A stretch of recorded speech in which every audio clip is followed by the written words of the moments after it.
Is socialism practical? The practical man sneers at socialism as visionary, unattainable, and without any immediate social value. Immersed in his own private affairs, and judging the world from the limited horizon which they afford, he fails to perceive that socialism is the only vital economic, political and moral force of modern times. For instance, the tendency of the age to interlock and internationalize trust interests, is a practical prelude to socialism, to whose developments the writings of socialists have contributed in no small degree. These have exposed the wastes of competition, and pointed out the inevitability of combination as a step in the evolution of society, and, in so doing, have given a more conscious aim to capitalist production, while preparing the way for the acceptance of concentration as a preliminary to social production and ownership. Politically, we know that socialism is a factor, not so much in what it does itself, as in what it compels its opponents to do for and against it.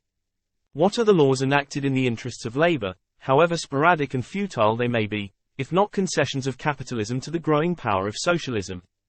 And what apparition induces the plutocrats of all countries to grant a measure of relief to their expropriated victims, if not the apparition of socialism?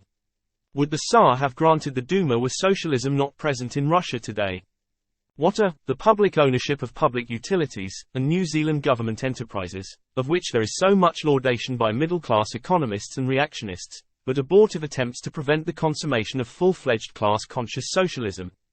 What was Mark Hanna's aim, now carried out by his associates in the Civic Federation, in Americanize the trade unions, if not to preserve the political and economic domination of his class from the political and economic triumph of socialism, by way of class-conscious industrial unionism? It can be said that, whatever good there is in the various social panaceas, in welfare work, social service, municipal beautification, tenement house and factory improvement, has been achieved largely through the pressure brought to bear upon capitalism by socialism.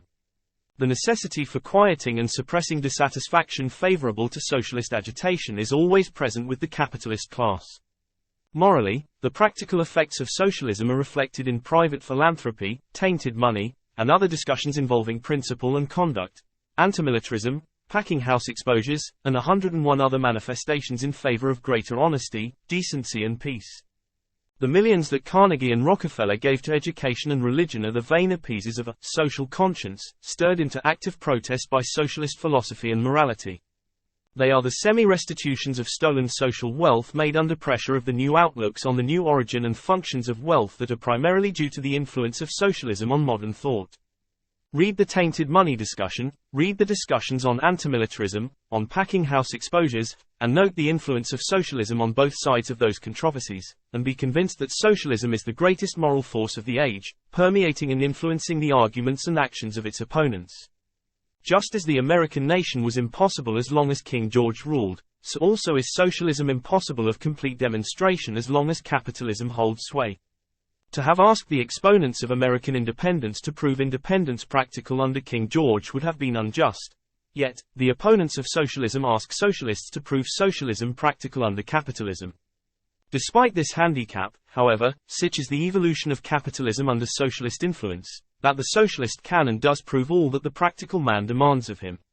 Socialism can and does meet all the standards applied to it.